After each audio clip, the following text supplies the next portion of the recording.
Something big is being lined up behind closed doors. The kind of move that flips a season ceiling and tells the rest of the NFC North that Chicago is done waiting.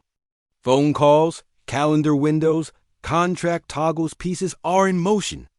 And the target profile is explosive, experienced, and ready to change third downs into first downs the second he lands.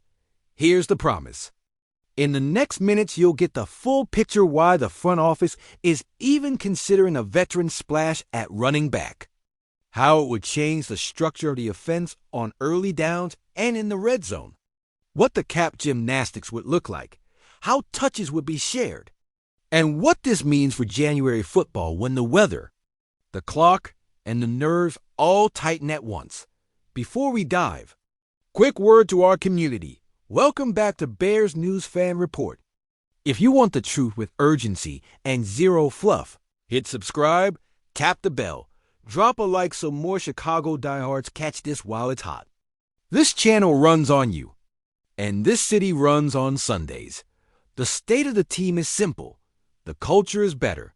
The defense travels, and the offense can hit in bursts, but the ground game hasn't become the bully it needs to be. There's juice, yes, but not enough reliable push on short yardage. Not enough easy yards on 2nd and 6.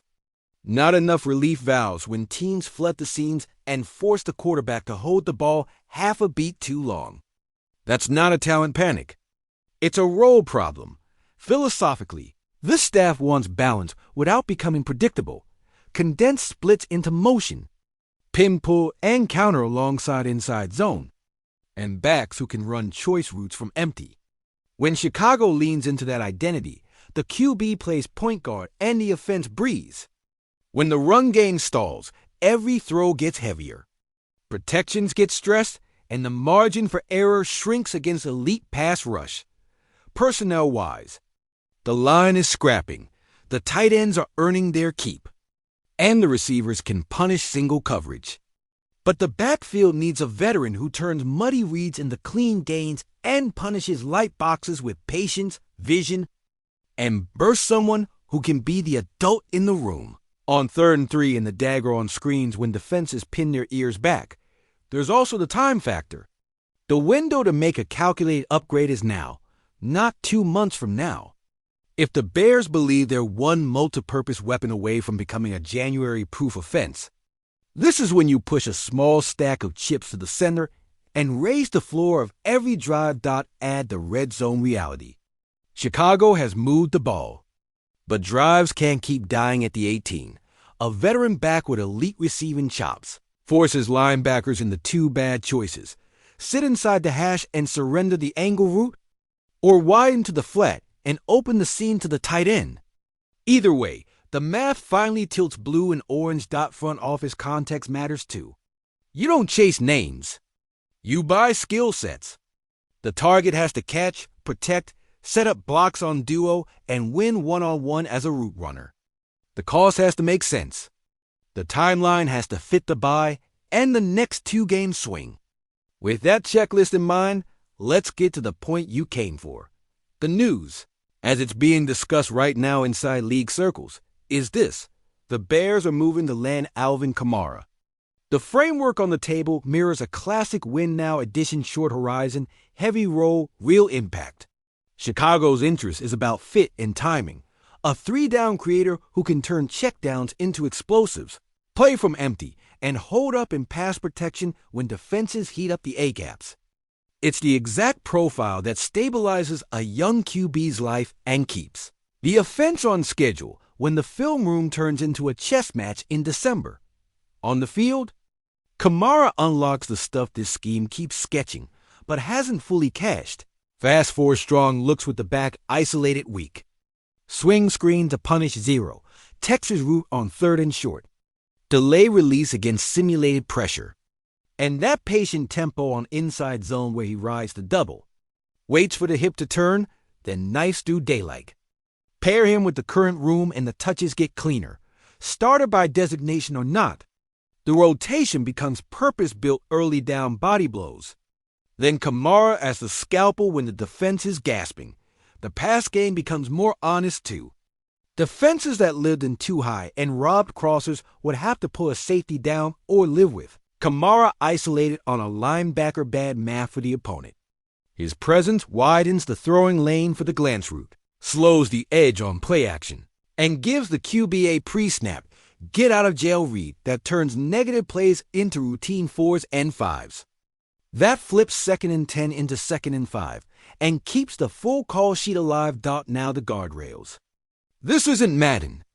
It's the cap and the calendar. Any Kamara move requires smart accounting and cooperative structure.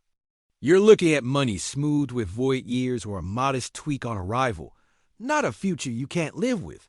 Acquisition cost has to be disciplined, think conditional mid-late value that reflects age and workload. Not a premium pick you'll crave in April. The locker room calculus matters as well. You add him to lead and to produce. Not to take oxygen from the core dot in the building, the tone would shift instantly. Kamara is a standard setter in the meeting room and a tempo setter on the grass. He doesn't just steal yards. He manufactures answers against looks that break your chalk. In January, when weather and nerves start playing the game, backs like that become your thermostat. When the stadium gets quiet, he's the guy who turns the crowd back up with the most boring play in football 5. Yards on second dash and dash 5 dot. You also manage risk like adults. He's a veteran with miles. That means pitch count, weekly maintenance, and role clarity. Give him the touches that matter. 3rd down, 2-minute, red zone, and let the room carry the volume on bad weather Sundays when the trenches are a fistfight. Protect the legs in October. Cash the legs in late December. Zoom into football-specific matchups. Against division rivals who live on simulated pressure, Kamara's eyes beat the disguise. Chip release to the hot, wide choice route when the nickel sits inside, angle when the mic opens the gate. Against heavy man, you empty the backfield and let him hunt leverage like a slot. Against zone match, you slow screen their aggression and dare the boundary corner to tackle in space. That's not hype. That's game planning. The ripple effect on everyone else is quiet and massive. The line blocks with better landmarks because the back is patient. The tight ends get uncovered stick routes because the hook defender is a half step late. The WR1 sees fewer bracket looks because the defense can't live too high forever. The OC calls the game with a different pulse because 2nd and 6 is no longer a coin flip. Timeline.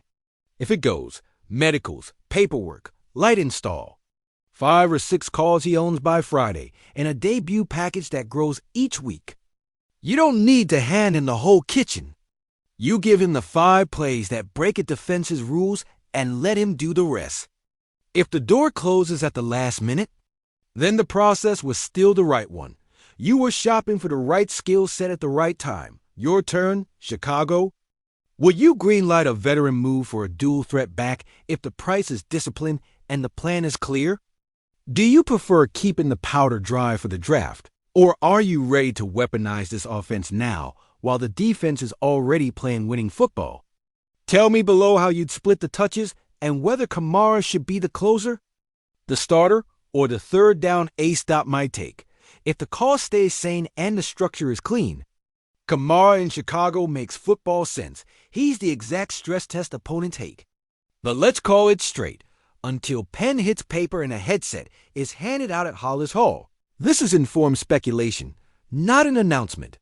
When it's real, you'll hear it here first. Until then, keep the notifications on and the conversation rolling.